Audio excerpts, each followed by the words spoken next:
hart is, laat ek daar die liefde bring. En my smart vertroostend wees. Krag het jou geloof in U, o Heer. O Heer, help my om altyd so te leef. Om ander hoor as myself te ag. Ja, om liefde hê, ander bo myself. En ook eerder te gee as te verwag. Laat hierdie vrede deur my vloei. En laat ek hoop gee waar daar twyfel is. Ek wil die lig in duisternis laat skyn. Laat ware vreugde altyd uit my straal. O Heer, help my om altyd so te leef. Om ander hoër as myself te ag. Ja, om liefde hê, ander bo myself. En ook eerder te gee as te verwag. Laat hierdie vrede deur my vloei. Leer my om ook soos U te kan vergeef. Maak my bereid om aan myself te sterf. Dat ander U alweer in my kan sien.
Here, baie dankie dat U hierdie liefdevolle Vader is wat ons altyd terug verwelkom, al het ons verlore geraak in 'n wêreld wat so aanloklik lyk, waar die dinge van die wêreld ons so baie keer op 'n dwaalspoor neem, dat U ons altyd terug verwelkom as ons net die knie buig en sê, Here, ons is jammer.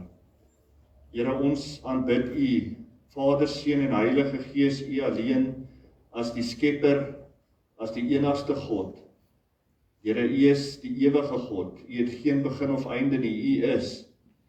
Here, ons dankie dat ons ook rustig voel in die wete dat U oor ons regeer, dat U ons elke gedagte ken of voordat dit selfs by ons opkom. Here, kom ontmoet ons ook vanoggend hierso, kom breek uit die woord vir ons en praat met ons daaruit. Ons bid dit in Jesus se naam. Amen. Baie dankie, julle kan julle plekke inneem.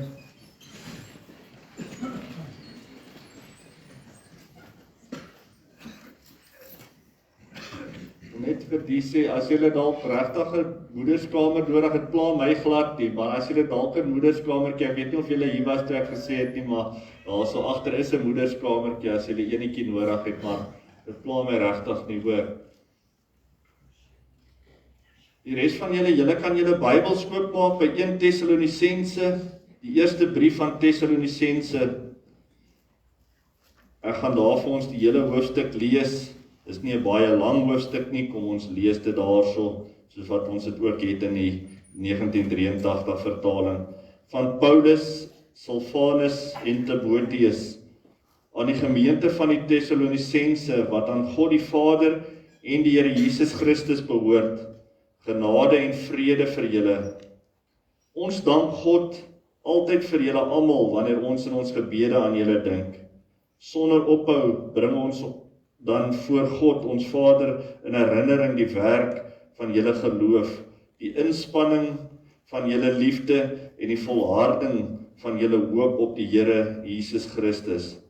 Broers, ons weet dat God julle wat hy liefhet, uitverkies het, want die evangelie wat ons aan julle verkondig het nie bloot met woorde tot julle gekom nie, maar ook met krag en deur die Heilige Gees en met die volle oortuiging.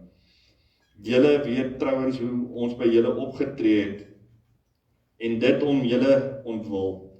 En julle het ons voorbeeld gevolg en volgelinge van die Here geword. In baie moeilike omstandighede het julle die woord aangeneem met 'n blydskap wat van die Heilige Gees kom. So het julle 'n voorbeeld geword vir al die gelowiges in Macedonië en in Agaia. Van julle af is die woord van die Here in Macedonië en in Agaia verkondig, en oral het die mense gehoor van julle geloof in God, sodat dit nie vir ons nodig is om nog iets daaroor te sê nie. Die mense vertel self hoe julle ons ontvang het, en hoe julle van die afgode tot God bekeer het, en nou die lewende en die ware God dien, en dat julle sy seun wat hy uit die dood opgewek het, uit die hemel verwag, Jesus deur wie ons gered word van die oordeel wat kom, tot sover. Net daardie wat hy sê vir hulle, en julle het ons voorbeeld gevolg, en volgelinge van die Here geword, en dan sê, maar so het julle ook 'n voorbeeld geword vir al die gelowiges in Macedonië en Agaia. So ons sien 'n voorbeeld van Paulus wat dan ook oorgaan na hierdie gemeente toe, en dan neem hulle dit verder. So 'n bietjie agtergrond oor Tessalonisense of Thessalonika is 'n stad in Griekeland, so op die kus, daar so in die noordooste kant van Griekeland. Dis 'n moderne hawestad gewees en in daai tyd, en dit was ook deel van die groot handelsroete wat oor land daar verbygekom het. So strategies was Thessalonika 'n baie goeie plek om jouself te vestig. Want dink nou, hier kom nou mense van Griekeland af, hier kom mense uit Europa uit, hier kom mense uit Afrika en van die noorde af, oralste kom hulle by Thessalonika, hierdie groot hawestad en baie bekend ook op die handelsroete gewees. Maar ons weet ook omdat dit in Griekeland is, ons sien dan ook hierso vanoggend, hy sê daarso dat julle van die afgode afgewend het en tot Christendom gekom het. So ons moet onthou in Griekeland het julle al hierdie Griekse mitologie, die Zeuse en die Apollos en al daai Griekse afgode wil ek amper sê. Ons ken almal hierdie Griekse mitologie. So dit is die tipe van goed waarteen Paulus hulle veg wanneer hulle hierso kom. Maar ook is daar 'n hele klomp Joodse sinagoges waar Paulus hulle dan bymekaar kom. En om hierdie stukkie dan mooier te verstaan, kan julle gerus julleself die guns doen en gaan lees 'n bietjie Handelinge 17. Dan gaan julle agterkom wat is aan die gebeur hierso. In Handelinge 17 sien ons dat Paulus hierso staan Silvanus, dis eintlik 'n ander naam eintlik vir Silas wat saam met hom ook in die tronk was en op die tweede sendingsreis het hulle by Thessalonika aangekom. Nou Paulus en Silas is daarso en hulle begin die woord verkondig vir 3 Sabbatdae in 'n ry het hulle by die sinagoge bymekaar. Net 3 Sondae. Maak hulle so indruk op daai mense, is hulle so vol van die Here dat na 3 Sondae is daar so 'n klomp mense wat die Christen geloof aanneem en tot bekering kom en hulle self dan bekeer weg van hierdie afgode af. En nou weet ons ook, as dit by sinagoges is daar baie Jode ook. So, ons het nou hierdie week ook die oggend Bybelstudie my gehelp met my preek voorbereiding, want ons het 'n bietjie lekker gaan delf daarso. Ons sien dan dat hulle uit die woord uit, hulle het basies die 5 boeke van die Ou Testament, die Torah gevat en hulle het vir die mense daaruit en ook dan die profete soos Jesaja gehad, waaruit Paulus dan vir hierdie Jode wou wys. Kan julle nie sien dat hierdie Christus wat gekruisig is en gesterf het en opgestaan het, dat hy die een is wat deur die eeue al voorspel is, maar hulle wou hom nie aanvaar nie. Van hierdie Jode kry dan 'n klomp leegleer mense daar op die straat, en dit klink amper soos vandag se tye waarin ons lewe, dat hulle kry hierdie mense van die strate af en dan kry hulle in oproer, soos hierdie tooi wat ons ook vandag altyd sien, hulle gaan haal hierdie politieke partye hulle daar, gee vir hulle 'n T-shirt en sê kom ons maak bietjie moeilikheid. Nou dit klink my dit was amper dieselfde gewees wat hierso gebeur, dat hulle hierdie Jode het hierdie mense gekry om te sê dat hoor hierso, die keiser, hier is nou 'n klomp mense wat in opstand kom, want hulle sê Christus is die koning.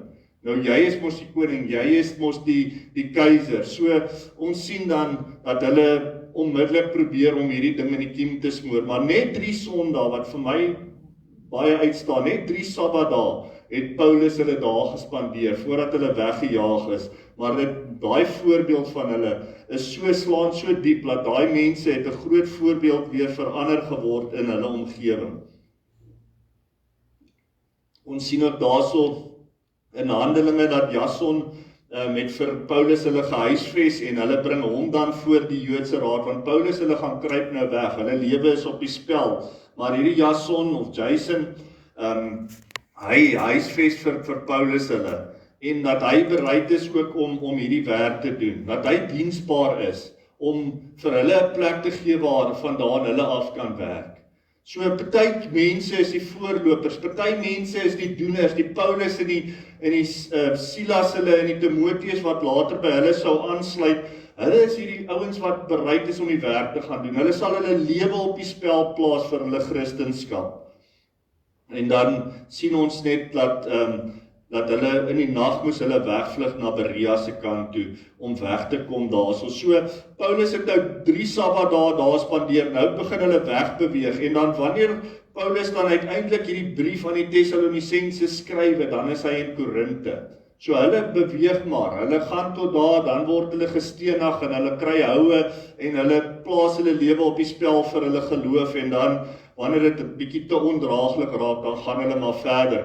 Maar Timoteus bring vir Paulus hierdie goeie nuus dat hierdie mense byt vas in die geloof. Hulle gaan aan en Paulus is baie bly en dan skryf hy vir die Tessalonisense hierdie 2 briewe. Ook om te sê, hoor ek hoor van hierdie mooi goede. En hy sê ook vanoggend hier so, joh, dis vir my lekker om te hoor dat die evangelie wat ons aan julle verkondig het, nie net by woorde gebly het nie, maar dat dit regtig tot inkeer gekrom het deur die krag van die Heilige Gees. Ons is nou deur Pinkster, ons is herinner dat elkeen van ons wat Christus aanvaar as verlosser en saligmaker, ons het die Heilige Gees. Ander moet nog die knie buig, hulle hoor daai klop van die Heilige Gees en hulle kies om hulle harte te verhard. En dit is die sonde teen die Heilige Gees. Hulle gaan nooit eendag kan sê, Here, maar ek het nie van U geweet nie, want hulle hoor en hulle sien dinge in die wêreld gebeur, maar hulle kies, ek sal nie vir Jesus aanvaar nie. Dit is die sonde teen die Heilige Gees, want hy klop, en daai mense kies om hulle harte verhard. En dan, wanneer die Here kom, of dit vandag is, of dit môre is, of dit met 'n hartaanval, of 'n karongeluk is, en of hy kom op die wolke, as jy nie vir Jesus Christus aanvaar het as verlosser en saligmaker nie, dan is daar vir jou geen verontskuldiging nie. Want hy klop, die Heilige Gees doen sy werk, en hy hou aan om by ons te klop. Dis ons wat moet kies of ons hom gaan innooi of nie. Ons sien ook dat Tessalonisense aan die Bybel, soos wat ons dit het, net voor die boek voor dit is Kolossense, maar Tessalonisense is geskryf as een van die eerste briewe wat Paulus skrywe. Hier in die 50 na Christus, omtrent skryf Paulus hierdie brief. Alhoewel Kolossense voor hom is, weet ons dat Kolossense was een van sy briewe wat hy in gevangenskap geskryf het, so dis heel aan die einde van sy lewe wat Paulus dit skryf. So wanneer 'n mens die Bybel vat en jy lees daardeur, moenie dink hierdie boek volg op die ander nie. Hoor, want dit is, soos wat ons nou kan sien, Tessalonisense is omtrent 50 na Christus geskryf en Kolossense wat net voor hom in die Bybel is omtrent hierso in die 60, 70 voor of na Christus is dit geskrywe. So, maar net so 'n klompie inligting dat 'n mens nie moet dink, okay, dit het nou gebeur en nou volg die volgende ding en die volgende ding nie. Kolossense, soos ek sê, is geskryf as 'n gevangenskapbrief en Tessalonisense was op Paulus se sendingreise geskrywe, net sodat 'n mens ook net weet waar ons in die Bybel is. En ons sien dan vanoggend hierdie briefskop weer af van Paulus en Silvanus, wat ek nou ook vir julle gesê het, en Timoteus. Nou, baie belangrik, wanneer ons 'n brief vat en ons wil weet van waar af dit kom. Die mense gaan nie luister in hierdie brief lees nie. Onthou, dis nou lang papierrolle wat hulle moet uitlees. Dit lees nie soos vandag 'n lekker e-mail en daar het jy dit hier voor jou nie. So jy wil, voordat jy hierdie lang stuk ding nou gaan begin lees, wil jy weet van wie af kom dit. So wanneer hulle sien van Paulus en Silvanus, ons sluit af van Piet Pompies en wat ook al, liefde Piet Pompies, heel op die einde van ons briewe. En daai tyd moes hulle dit voorsit, want hy wil weet van wie af kom dit. Dit gee autoriteit aan daai brief. So wanneer hulle sien Paulus, hierdie kampvegter, hierdie man wat tot bekering gekom het en wat absoluut veg vir Christendom, dan weet hulle, okay, ons gaan nou verder lees hierso, want dit kom van Paulus en van Silas en van Timoteus, hierdie groot Bybelname. En hulle doen 'n gebed. Hulle begin altyd met 'n gebed, bid vir God, want wie anderster kan ons lewe, kan ons dorp, kan ons enige deel van ons bestaan verander behalwe God. So, hulle doen 'n gebed, en 'n gebed is om te sê, Vader, baie dankie. En ons vertrou U ook dat U met hierdie mense sal verder wees, en hulle prys God ook vir die werk wat hy in daai mense se lewens doen, deur die werk van die Heilige Gees. En dan sien ons ook vanoggend hierso die 3 dinge wat ons ook so, wat lyk my vir Paulus baie naby in die hart gelê het, wat ons ook in 1 Korintiërs kry, is daai geloof, hoop en liefde. Want hy skryf van die volharding van julle hoop, en dan ons weet dat julle ook wat hy lief het en dan uitverkies het, en dan ook dat julle daai hoop en die geloof het. So al 3 daai dinge, die geloof, hoop en liefde, dit is dinge wat by 'n Christen hoort. Het ons daai dinge in ons lewe? Leef ons dit uit? Want dit is die dinge wat deur mense raak gesien word. Daai geloof in moeilike tye, dat jy sal vas staan, want jy het geloof in God. Daai hoop op iets beters wat gaan kom. en dan die liefde wat dan net die bewys is van dat ons God se kinders is. Want Johannes het ook gesê, en daarom, Jesus het gesê, daaraan sal die mense weet dat julle my disippels is julle liefde vir mekaar. So ons moet ook hierdie goed gaan uitleef, sodat die mense ook God in ons kan sien, en dat hulle ook sal vas bly staan in die geloof. En ons sien dan ook daar in vers 4, dat God wat die Tessalonisense lief het, en dat hy hulle uitverkies het, aan die evangelie, dat hulle die evangelie aanvaar. So, God is lief vir alle mense, maar hy bewys sy liefde tot aan die 1000ste geslag van hom, wat hom lief het. So, God soek dit by ons, hy soek daai liefde wat ons vir mekaar moet hê, en ook vir ander mense, ons medemens. Daarom sê God, Jesus het self gekom en hy het gesê, toe hulle hom vra, wat is die belangrikste gebod? Het hy gesê, jy kan dit in hierdie een gebod saamvat, jy moet die Here jou God lief het, met jou hele hart, met jou hele siel, met al jou krag en verstand, en die naaste soos jouself. So, liefde omvou alles.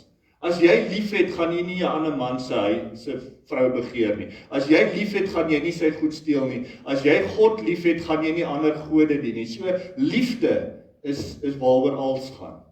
As ons lief het, verdwyn al die ander probleme. Maar dit begin by liefde. Liefde veral vir God, heel eerste, bo alles. Daarom is die wet en die Onse Vader begin met God eerste. As jy die wet lees, dan sê jy met die Here jou God lief hê met jou, jy mag geen ander gode hê nie. Wanneer ons bid, Onse Vader wat in die hemel is, laat u naam geheilig word. Ons bid altyd tot God eerste, want hy is die hoogste. As ons hom het ons die lewe, wie die seun het die lewe. So, dit alles begin met liefde vir God. In vers 6 sê dat Paulus hulle het die voorbeeld gestel, en julle het ons voorbeeld gevolg en volgelinge van die Here geword. In baie moeilike omstandighede het julle die woord aangeneem, met 'n blydskap wat van die Heilige Gees kom. En dit sien mens so baie. Wanneer aanvaar jy die Here as verlosser en saligmaker? Meeste van ons, daar is hulle wat groot word en dan by 'n kinderkamp of by 'n tienerkamp of wat ook al by 'n CSV kamp die Here aanvaar. Maar baie van ons wat hierso sit vanoggend, jy kom tot geloof wanneer dit moeilik gaan. Wanneer jy by daai punt kom waar jy sê, Here, al hoe hierdie ding gaan regkom as u nou ingryp. En dit is wat ons moet verstaan, dit is wat ook hier met hierdie mense gebeur het. Dit was moeilik in Thessalonika gewees, en hulle het onder moeilike omstandighede die woord aangeneem, en hulle het gesien hoe God vir hulle die deurbraak bring, en vir hulle die uitkomste bring. En daarom het hulle vasgestaan, want omdat hulle gesien het hoe God vir hulle help, was hulle so versterk gewees in hulle geloof, dat hulle sou nie links of regs daarvan afwyk nie. Net so met Paulus ook. Paulus wat vir die Here daar op die Damaskuspad ontmoet, en hy word gestenig, en hy word geslaan, en hy het hoeveel keer by die dood omgedraai. Hy het selfs geskryf in een van die briewe, dat ek ken iemand wat tot in die 3de hemel op. Hy was so naby aan die dood, want hy praat eintlik daar van homself. Dat hy sou nie links of regs van sy geloof afwyk nie, want as jou geloof in daai moeilike tyd gevorm word, as jy daaroor gee en jy sien hoe die Here jou treukie vir treukie deurdra, dan weet jy, hy's 'n realiteit. So, daarom, hierdie voorbeeld wat Paulus hulle gestel het, dit vloei voort na hulle toe. En dan hoe wonderlik om dan vir Paulus hulle te verneem, maar nou sien ons dat julle geloof 'n voorbeeld geword het vir die Macedoniërs en die mense in Agaia. Nou dit is die provinsies daarbo in Griekeland. So, nie net het dit by hulle dorpie of in hulle gemeente gebly nie, dit het nou begin uitkring. Joh, julle moet sien hierdie geloof wat hierdie paar mense of hierdie gemeente het daar in Thessalonika. Hulle lewe net anderster en hulle het 'n hoop wat ons na soek. En dit het oorgespoel na die ander dele in die provinsie toe. En ons sien dat hulle vas staan. Nou, hierdie voorbeeld, toe ek nou hierdie preek voorberei het in die week, toe kom ek weer in my persoonlike stilte tyd by 'n baie mooi gedeelte, en ek het gevoel ek wil dit so graag met julle deel. Dit kom uit Jeremia hoofstuk 35. Nou die konteks van hierdie gedeeltetjie is net om dit nou te bring oor by wat Paulus hulle hier ervaar. Kan ons sien, dit gebeur deur die eeue heen, 'n voorbeeld wat vas staan. Nou sien ons dat die Here, God praat met Jeremia en hy sê vir Jeremia hulle daarso, gaan kry die Rekabiete en sê vir hulle om na die huis van die Here toe te kom en na een van die sykamers toe en gee vir hulle wyn om te drink. So hy sê vir Jeremia, gaan kry daai groepie mense en bring hulle hier na die sykamer van die tempel van die Here toe en dan gee hulle vir hulle wyn om te drink. En dan kom hierdie Rekabiete en hulle sê nee. En hulle het die kanne vol wyn daar voor hulle neergesit, maar hulle het geantwoord, ons drink nie wyn nie. Want ons voorvader Jonadab, seun van Rekab, het ons beveel, julle mag nooit wyn drink nie. Nie julle nie en ook nie julle kinders nie, julle mag ook nie huise bou of graan saai of wingerde aanlê nie. En dan sien ons, en dan sê hulle hou aan om hierdie mense te probeer om dit te doen, maar hulle hou aan om te weier om dit te doen. En Jeremia het toe vir die Rekabiete gesê, so sê die Here die Almagtige, die God van Israel, julle het die bevel van julle voorvader Jonadab gehoorsaam en julle gehou aan sy bevele. Julle het alles gedoen wat hy julle beveel het. Daarom sê die Here die Almagtige, die God van Israel, sal daar altyd iemand wees uit die familie van Jonadab, seun van Rekab, om my te dien. Wat 'n wonderlike voorbeeld, wat 'n wonderlike ding om te kan sê, as gevolg van my oupa grootjie wat gesê het ons mag nie wyn drink nie, en gesê het ons moet so lewe lei, dat daai mense, jy kon vir hulle wyn voor hulle sou geweier het, want my oupa grootjie het gesê, ons mag dit nie doen nie. Wow, en dan sê die Here, omdat julle daai voorbeeld bly gehoorsaam het, sal daar altyd iemand wees van julle gesin, of van julle familie wat my sal dien, tot in ewigheid. Wat 'n belofte. Is dit die belofte wat ons wil hê die mense vir ons moet sê, ons so voorbeeld volg, en so voorbeeld stel, dat dit van ons gesê kan word. Die vraag is, hoe lyk ons voorbeeld? Dan veral, hoe lyk ons voorbeeld as vaders? Is ons, want hierdie is Jonadab wat hiervan gepraat word, en ek sê nie die vrouens stel nie 'n voorbeeld nie, natuurlik doen hulle ook, maar die pa is die hoof van die huis. Ons het nou daai videoetjie gekyk, en ons gaan nou nog een kyk, maar die pa is veral die een wat die voorbeeld moet stel. As ons gaan kyk na statistiek, as jy gaan kyk na mense in die tronke, en jy gaan ondersoek dit, hoekom is daai persoon so verlore? Hoekom is daai persoon in 'n tronk? Hoekom? Dan gaan jy gewoonlik agterkom, daar's nie 'n pa gewees wat 'n voorbeeld gestel het, of 'n goeie voorbeeld gestel het nie. Want 'n pa is die een wat moet sê, hoorie, ons gaan kerk toe vanoggend. 'n Pa is die een wat moet sê, hoorie, ons gaan nou bid, of ons gaan nou die Bybel lees. Die ma kan dit ook doen, maar dis veral die pa, want hy is die gesag van die huis. Die Here het hom daai posisie gegee. En ons moet na onsself gaan kyk as aardse paas. Hoe lyk die voorbeeld wat ons stel? Is dit iets waardevols dat jou kinders in daai voetspore moet volg? Of is dit alles behalwe, ek wil net nie, ek gaan eerder na my eie ryspore trap? Baie van ons aardse vaders het ons gefaal. Ons kyk vanoggend vroeg toe, kyk ek so 'n paar vaders daar, Christelike videoetjies, en toe staan daai een wat die persoon sit so in visvang, en hulle gooi so dingetjie in die water, en nou sit hy hierso en hy praat, en hy sê vir sy pa, ek is so lief vir jou, ek is so dankbaar vir jou, ek is so bly vir alles, die goeie voorbeeld wat jy vir my gestel het, en dan is dit eintlik sy oom, dan sê hy, dankie oom, ek gaan dit nou probeer om vir my pa te sê, dan skuif hy 3 tree regs, dan gaan sit hy langs sy pa, dan kan hy dit nie vir sy pa sê nie. Hoekom het dit so moeilik geword? Hoekom het ons so verhard geword, dat ons kan nie met ons eie paas eers meer sê, pa, ek het jou lief nie? Hoekom kan paas nie meer vir hulle kinders sê, hoorie, ek is trots op jou, op wat jy doen nie? Dan vra ons, hoekom lyk die wêreld soos wat dit lyk? Dink net weer aan daai staaltjie waar die kind vir sy pa gevra het, pa, hoeveel rand maak jy 'n uur? Toe sê hy R300, en hy het gaan spaar in sy sakgeld weggesit, maand vir maand, totdat hy R300 bymekaar kry het. En toe gaan hy 'n dag na sy pa toe, toe gee hy vir sy pa die R300, toe sê pappa, kan ek asseblief net 'n uur van jou tyd kry? Want ons het so begin gejaag dra, ons het so begin ons eie dinge doen, en ons lewe by ons kinders verby, en al wat, hoe gaan dit, en nee, jy het nie goed genoeg gedoen nie, daai rapport lyk nie goed nie, jy beter regmaak, anders te kry pak slaan, dan gaan ons weer aan in die lewens. Ons sit nie meer as paas met ons kinders en ons leer hulle van die Here nie. En dan kan ons nie verwag hulle moet eendag die Here self volg nie. Hulle kan, want die Here kan gelukkig enigiets omdraai. Maar dit sal veral begin wanneer jy as pa met jou kind gaan begin praat oor die Here. Ons het so groot taak op hande. En ons word gesien as hierdie harde mense, en ons is dit dalk, en ons moet gaan werk daaraan. Ons moet gaan regmaak dit wat ons verkeerd doen in die lewe. Ons het nog tyd. Die Here het nog nie gekom nie, maar wat as? Wat as vandag jou laaste dag is? Wat gaan jou kinders van jou sê? Vrydag met oom Herman se roudiens het ek dieselfde ding gesê. Wat as daai foto joune was? Waar sou jy gewees het?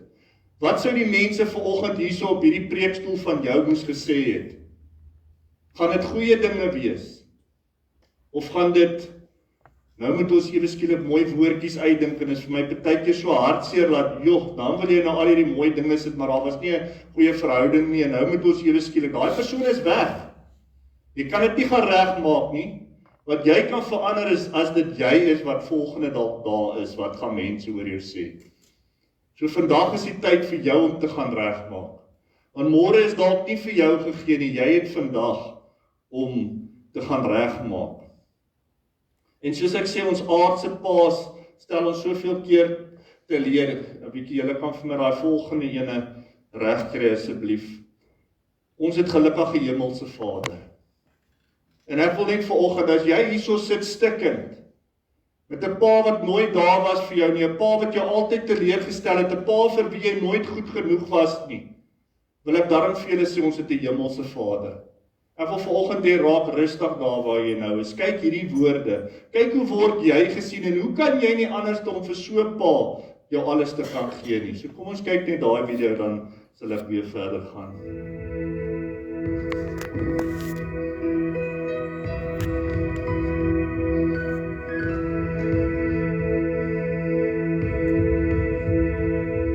My child, you may not know me, but I know everything about you. I know when you sit down and when you rise up. I'm familiar with all your ways.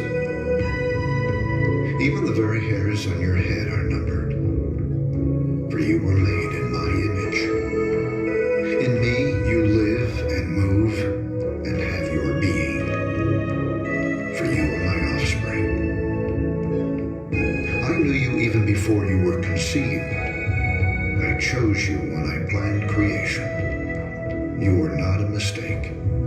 For all your days are written in my book. I determined the exact time of your birth and where you would live.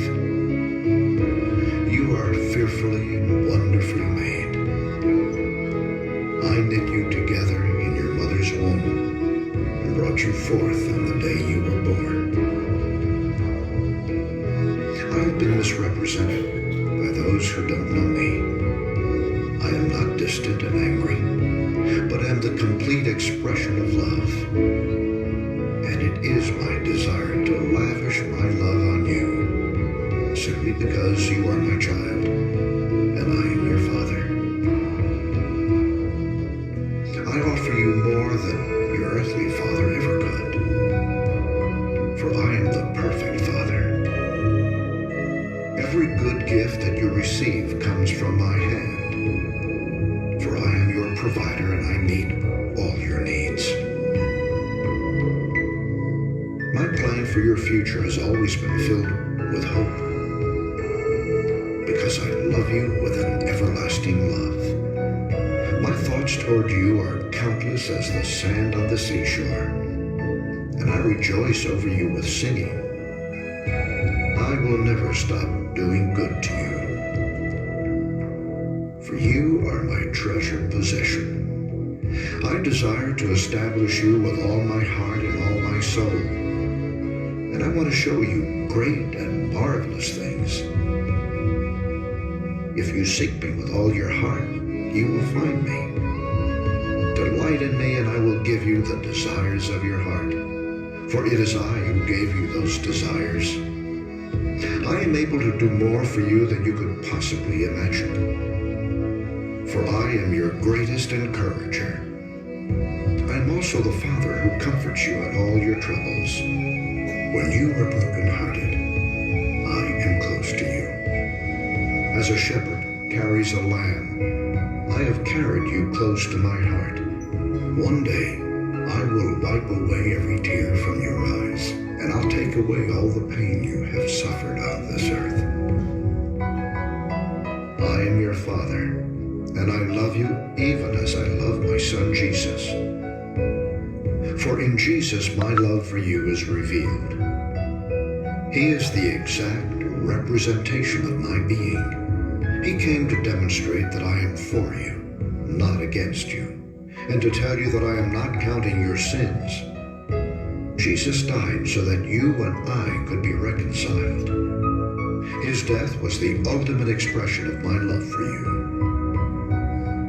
I gave up everything I loved that I might gain your love. If you receive the gift of my Son Jesus, you receive me, and nothing will ever separate you from my love again. Come home and I'll throw the biggest party heaven has ever seen. I have always been Father, and will always be Father. My question is, will you be my child? I am waiting for you. Love, your dad. Almighty God.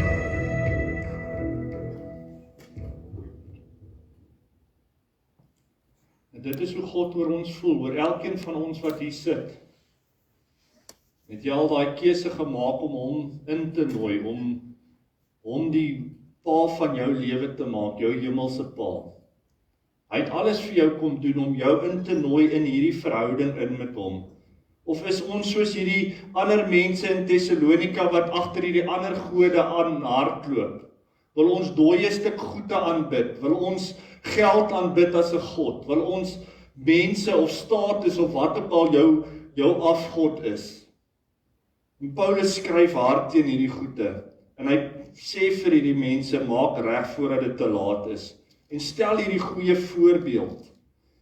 Dit is so hartseer dat mense die wêreld so lief het, dat hierdie dinge is nie meer vir hulle belangrik nie. Hulle smag nie na hierdie verhouding nie. Daai teksverse was een na die ander uit die woord van God uitgehaal, om te weet hoe belangrik hy jou ag, hoe lief hy jou het. Dit gaan jy alles hoor as jy jou Bybel lees. Jy gaan dit nie weet as jy dit nie doen nie. En die belangrikste is ook om vir jou kinders daarvan te vertel. Ons moet die voorbeeld van God volg. Ons moet weet hoe lief hy ons het en dit moet oorspoel, soos wat Paulus hulle se voorbeeld oorgespoel het na hierdie mense en dit dan oorgespoel het na die res van daai provinsie toe. So moet dit by ons begin. Kom ons gaan wees soos ons hemelse Pa. Kom ons gaan sê weer vir ons kinders, ek het jou lief, ek is trots op jou. Kyk hulle in die oë wanneer jy dit doen.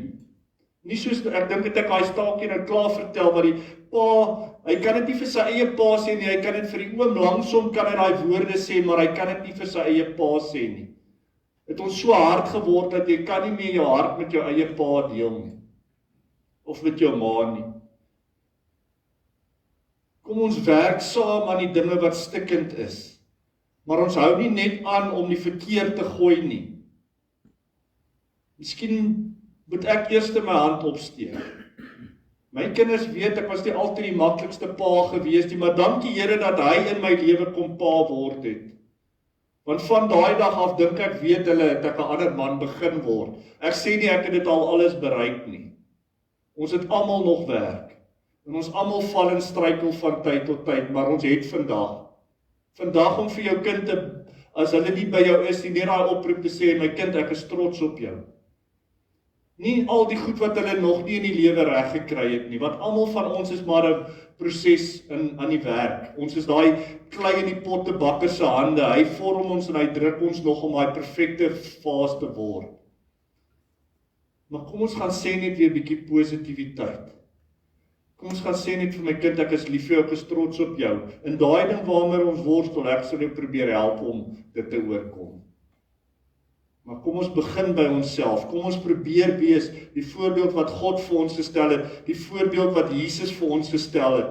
Dat hy het gaan stil staan by die gebrokenes. Hy het nie homself bekommerd oor die belangrikes nie.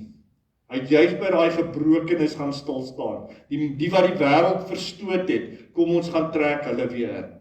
Kom ons gaan herinner hulle weer dat hulle het 'n hemelse Vader. As jy as 'n aardse vader gefaal het, is daar daarom 'n hemelse Vader wat jou liefhet, wat jou gemaak het, wat jou in die moederskoot gevorm het, waar geen dokter eers kan begryp hoe hierdie goed eers werk nie. Ons ken almal daai goed van Louis Giglio, waar hy gesê het, op 6 maande, en ek weet nie of jy nou mediese dokters vanoggend het, maar op 6 maande, wonder is daar 'n lemmetjie wat iewers in jou ma se moederskoot verskyn, wat daai ooglede perfek sny, sodat jy sig het vir die eerste, in jou moeder se skoot, dit gebeur. Dis 'n God wat aan die werk is, wat elke deeltjie van jou aan mekaar vorm, daar waar geen mens dit kan sien nie. Nie net dit soos wat jy lyk nie, hy plaas ook binne in jou 'n siel en 'n binne innerwese in jou, 'n hinkering na hom. Dat wanneer jy sulke goed sien, dan raak jy emosioneel, want jy weet daar's 'n God. En ek dink ons kan selfs die grootste ateïste vandag hierso, iewerster is daar 'n hinkering na iemand hoër as wat jy is, en ons weet wie hy is. Dis God Almagtig, Vader, Jesus en Heilige Gees. En hy het ons so aan ons openbaar. En hierdie mense soos die Paulusse wat so geveg het en hulle lewens op die spel geplaas het, hoekom het ons dit waarvoor hulle geveg het, laat deur ons vingers glip? Met die eeue heen het dit net afgewater geraak. Kerke word al hoe kleiner en kleiner, want die wêreld is lekker. En ons het so 'n Pa wat ons so lief het, en ons wil nie eers na sy huis toe kom nie. Dis so goed dat jou vrou maak vir jou hierdie bord kos reg en wat ook al, jy sê nie sommer, ek gaan sommer 'n garagepaai kry op pad huis toe, ek sien lus vir jou kos nie, en sy het die hele liewe dag daar gestaan en kook. En nou sê vir man, jou kos is nie lekker genoeg nie, ek gaan sommer iets by die kafee kry, want dit is vir my lekkerder as jou kos. Hoe gaan dit haar laat voel? Nou soveel te meer, wanneer ons dan nie na die Vader se huis toe wil kom, hy wat vir ons alles gereed gemaak het, en ons gooi dit in sy gesig terug vir hom nie. Hoe kan ons verwag moet hy ons vergewe daarvoor? So kom ons gaan wees lief vir hom, bo alles vir hom as ons hemelse Vader. Op Vadersdag, kom ons gaan sê vir hom ook weer, Here, ek is lief vir u. Vader, ek dank u vir dat u my Vader is. Jammer dat ek soos 'n stout seentjie ook bietjie afgedwaal het, net so wat ons eie kinders ook maar partykeer doen. Maar dat ons kan terugkom en sê, Vader, vergewe my. En dat hy, soos hy sê daarso, dan maak hy 'n feesmaal vir ons gelyk, gereed. As jy gaan kyk na die 3 gelykenisse, hulle volg so mooi in die evangelies, die verlore muntstukkie, verlore skaap en die verlore seun. Al 3 van daai, as hulle gevind word, wat gebeur? Daar's 'n groot partytjie. Want God wil vir ons daai ring aan die vinger gee, jas. Hy wil jou net terug verwelkom en sê, my kind, kom net terug, voordat dit te laat is. Want as daai verlore seun daar in die vark ook gesterf het, wat sou dan gewees? So julle, ons weet daar in die Bybel sê vir ons, niks kan ons van die liefde van God skei nie, selfs as jy hom aanvaar het en jy dwaal af en jy kom tot sterwe, dan sal jy nog steeds in die hemel wees, maar as jy hom nog nie aanvaar het nie, en vandag is jou keuse, vandag moet jy besluit, ek gaan hom aanvaar as my koning en my verlosser, dat ek 'n voorbeeld sal begin, want hy gaan jou van binne af begin verander. Jy gaan 'n aangename geur begin raak. Jy gaan nie 'n stank wees wat mense gaan wegdryf nie. Jy gaan mense begin aantrek. So kom ons wees daai. Kom ons begin by onsself en ons wees die eerstes om te gaan lewe soos die voorbeeld wat Jesus ook vir ons gegee het om te wees. as ouers en dan veral as paas, kom ons gaan wees die eerstes wat weer gaan sê, my kind, ek het jou lief. Daar het iewers tussen paas en seuns en dogters, daar iewers 'n ding gekom. Die kinders gaan eerder na die maas toe, hulle wil nie meer met die paas, want die paas is te hard geword. Kom ons gaan sê net weer vir ons kinders, ek is trots op jou, my kind.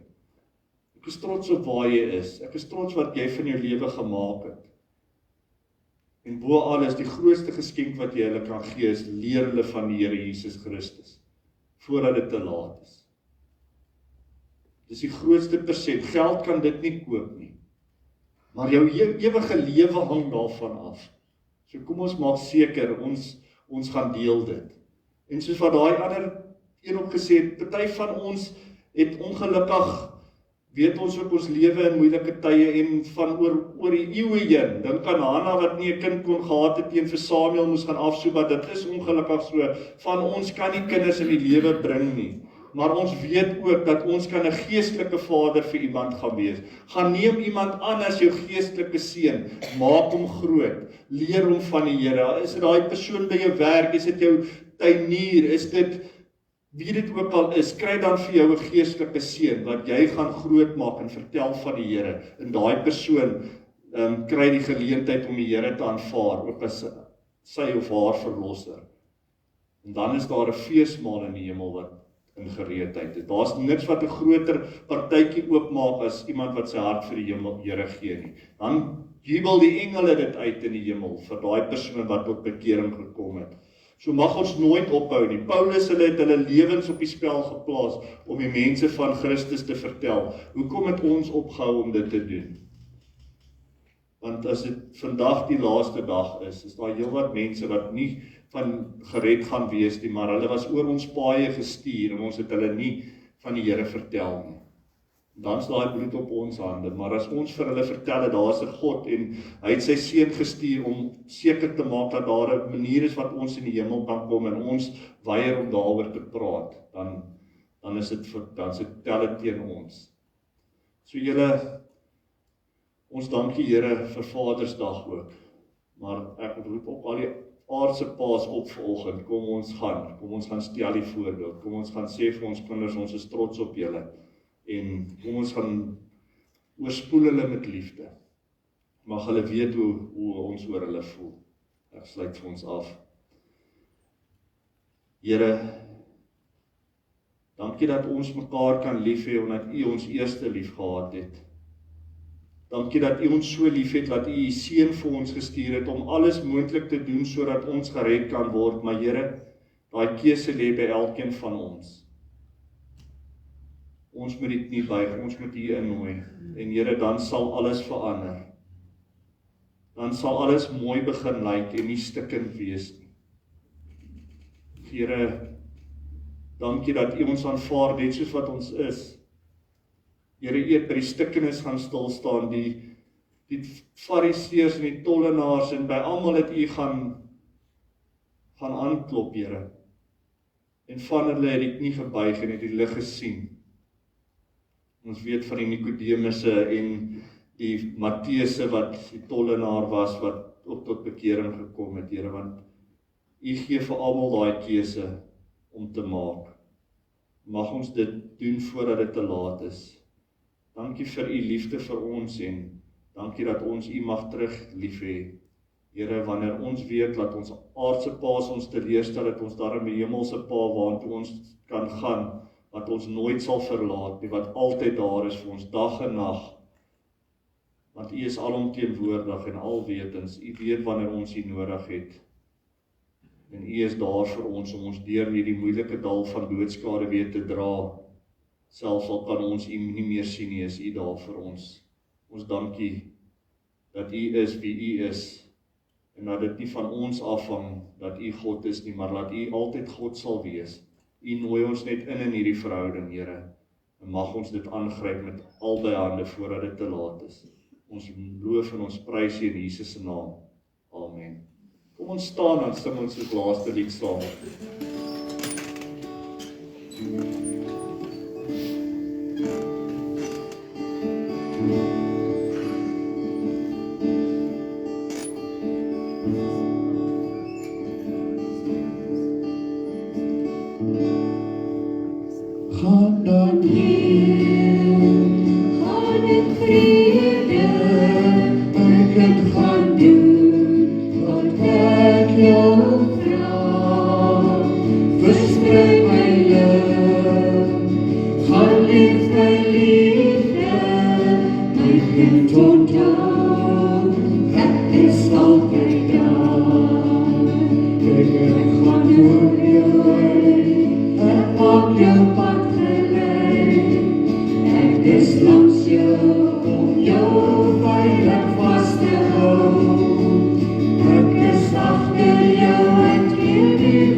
kind onthou, ek is altyd daar.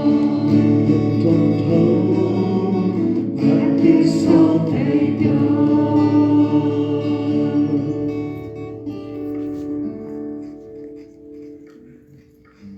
Ek herinner net vir die manne, asseblief gaan maak 'n draai daar in die kombuis. Ek kry vir ietsie lekkers daarso. En as daar dalk so 1 of 2 dames is wat net vir hulle kan gaan help daarso met die bediening, sal ons baie dankbaar wees. Ontvang dan dat die Here se seën net gaan leef in liefde. Die genade van ons Here Jesus Christus, die liefde van God ons Vader wat sy enigste seun gestuur het om vir ons te kom sterf aan 'n kruis sodat ons ook 'n weg na die hemel kan hê, en die teenwoordigheid van sy Heilige Gees sal met julle almal wees. Amen.